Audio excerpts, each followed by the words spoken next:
I want to tell you a story this morning that has a coda and a second coda. I heard this story on ESPN Daily Podcast, the source of all great Torah. And the context for this story is college baseball. But if you are not a college baseball fan, if you have, in fact, never seen an inning or a single play of college baseball, as I have not either, no matter, this story is about life. So there is a college in North Carolina called Wake Forest. And Wake Forest has a baseball team called the Demon Deacons. And the Demon Deacons have been totally mediocre for almost 70 years. They last won the College World Series in 1955, and it's been downhill ever since then. In 2010, they hire a new coach named Tom Walter.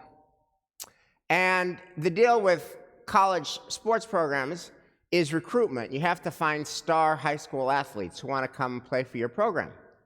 And at the time that Tom Walter becomes coach, he hears about an outfielder from Alpharetta, Georgia, named Kevin Jordan. And Kevin Jordan, in baseball speak, is a five-tool player. That is, he can hit for power, he hits home runs. He can hit to get on base, singles, doubles, triples. He can run, he can throw, and he can play superb defense. In fact, Kevin Jordan was such a superstar that when he was a junior in high school, he was drafted by the New York Yankees. And all of the college programs that were the best programs that had won the World Series in recent years were landing on his doorstep. Come and play for us. And in addition, Tom Walter of the Wake Forest Demon Deacons decides to pay a call on Kevin Jordan's family, on his parents, on Kevin Jordan, sit in his living room.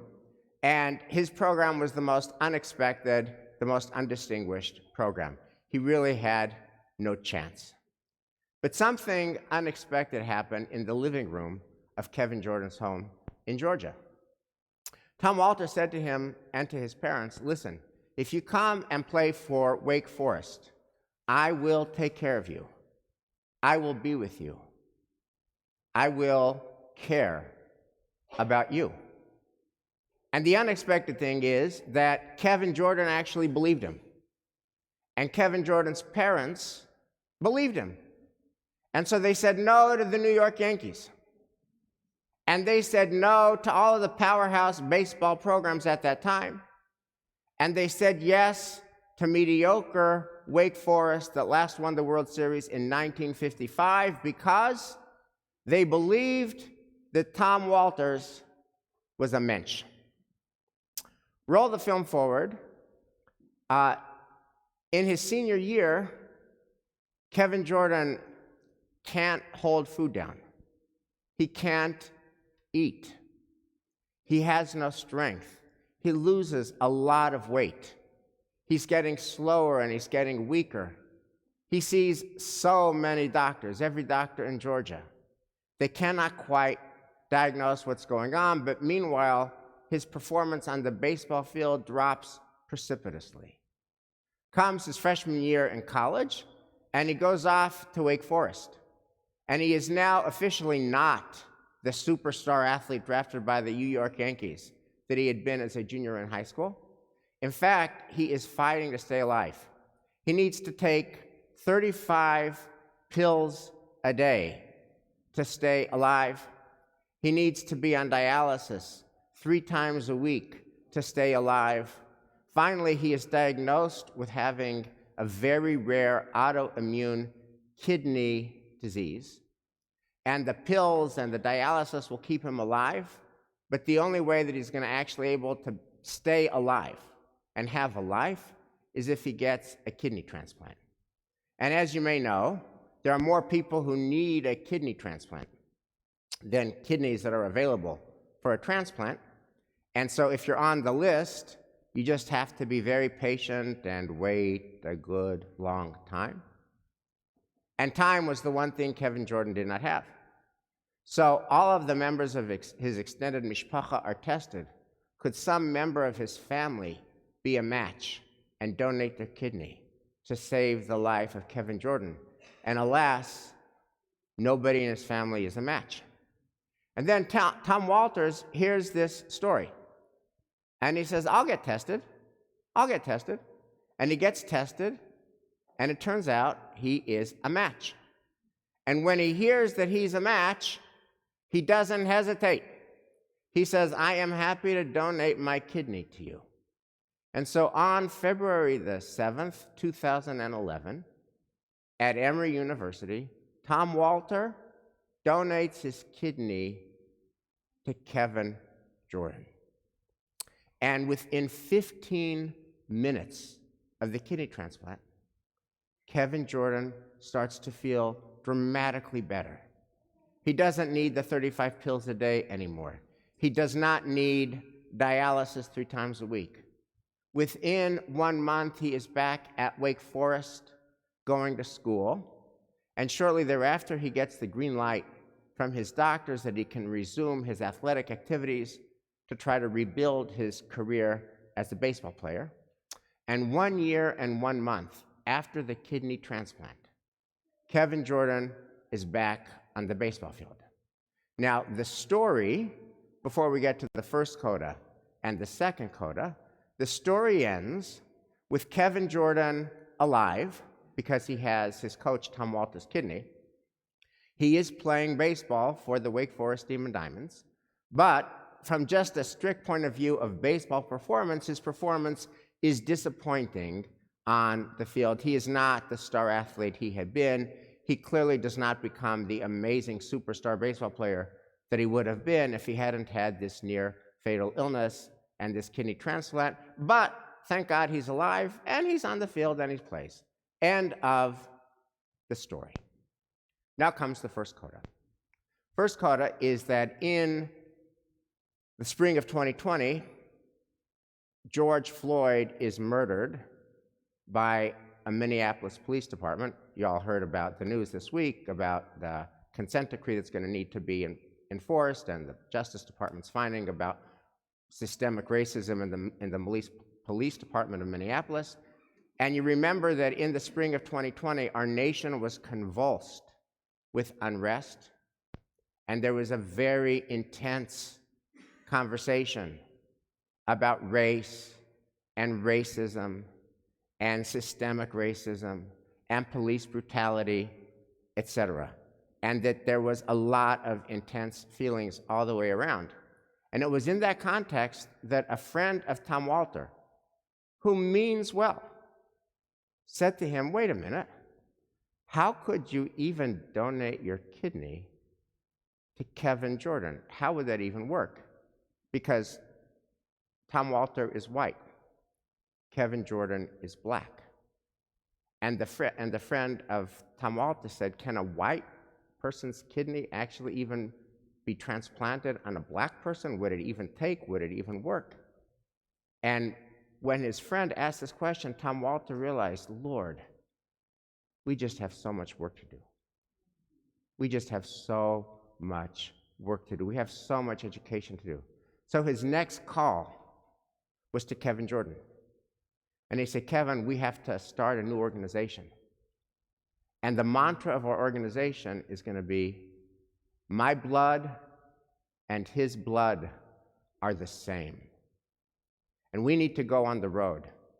And we need to talk about how a white man and a black man did a kidney transplant, and it doesn't matter about color of skin, because my blood and his blood are the same.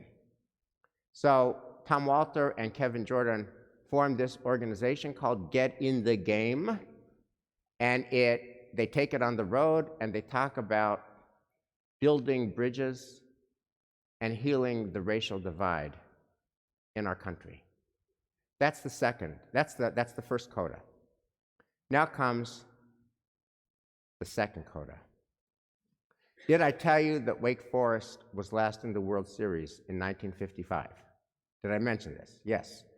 Did I mention that they had been historically mediocre for almost 70 years? Well, this weekend is the College World Series, and Wake Forest is not only in the College World Series for the first time in almost 70 years, they're the number 1 seed. Wake Forest is the best college baseball team in the country. And here's my question to you. What is the relationship between the story and the first coda and the second coda? Is there any kind of causal connection between the story and the first coda and the second coda? Put differently, is there a causal connection between Tom Walter's Menschlichkeit off the baseball field and Wake Forest's success on the baseball field? Does his Menschlichkeit engender his team's historic success? Now, in Pirkei Avot, Ben Azai famously teaches, mitzvah goreret mitzvah, va'avera goreret avera, that one mitzvah, one act of decency leads to another, and one act of indecency leads to another. Positive energy has momentum, and it leads to more positive energy. And negative energy has momentum, and it leads to negative energy. And what Ben Azai teaches us is just so important, and it applies to 100% of the people in the Rabbi Chill Sanctuary this morning, which is simply this, that all the days of our lives are interconnected. All the chapters of our lives form a coherent book. And that our past, what we did yesterday, shapes our present, what we do today. And that will shape our future, what we will do tomorrow. And the question is, we are an energy force field. And the question is, what kind of energy are we radiating out? Because the positive energy we radiate out will come back to us. And the negative energy that we radiate out will come back to us because mitzvah goreret mitzvah and avera goreret avera. Which brings us to the College World Series, where Wake Forest is the number 1 seed. Could it be that high school star baseball players and their parents heard about and were attracted to the Menschlichkeit of Tom Walter? Could it be that when Tom Walter went into their living rooms and sat on their couch and said, if your child comes to my program, I will take care of him, that they actually believed him because they knew he actually gave his kidney, his own kidney, to Kevin Jordan so that Kevin Jordan could live? And could it be that as a result of that, star players started coming to Wake Forest, and as a result of that, they had more energy in the program and more success on the field, and that generated more interest, and then more star players came, and that generated more success. And what you had was a self-fulfilling virtue cycle. And could it be that in an age of polarization and toxic division, parents and players were really attracted to the story of a guy who says, my blood and his blood are the same? Somebody who off the baseball field is committed to healing and building and bringing unity to our tormented land. And they said, I want to play for him. Our story generates a coda and generates a second coda. And that is true for Tom Walter, and that is true for every one of us. I always remember, years ago, I was at a milestone birthday party for somebody who had just turned 60. And people flew in from around the country to be there for this milestone birthday. And people were sharing about what they loved about this woman who had just turned 60. And it was all nice and it was all lovely. And then it came time for her nephew to speak. And he had flown through the night. He had taken a red-eye to be there. And the minute the party was over, he was going back to the airport to fly home. In other words, he made it his business to be there. In other words, he turned his life upside down to be there. And when it came time for him to speak, he said, "Let me tell you why I am here now." And then he shared his story that when he was in high school, he always dreamed of playing college basketball for a program. And he devoted his first 17 years to playing basketball and making it in the NCAA. And he was actually pretty successful in high school, and he was invited to the McDonald's basketball tournament. And that was going to be his make it or break it moment. Scouts were there. Coaches were there. Now is his time. And fine, of course, and it's replete with basketball talent. The best high school players in the world are there. And finally, he gets his time on the court, and he jumps up for a rebound, and he jumps really high, and he falls awkwardly, and he breaks his shoulder. And he's then taken from the court to the hospital, the ER. They bandage his broken shoulder, and his big moment came, and his big moment went, and he had a broken shoulder, and no coach and no scout knew his name. And he finds himself in the airport flying home. And he's seated on the floor of the airport terminal when he hears that the flight is delayed for 4 hours. His shoulder is broken. His dreams are broken. He's on the floor waiting for 4 hours, crying, and he's never felt so alone. And just then, his aunt appeared. She found him, and she hugged him, and he cried on her shoulders, and she said to him, "I understand your pain. You're going to get through this. You are so deeply loved. You are so deeply strong." And she sat with him until 4 hours later he got on the plane.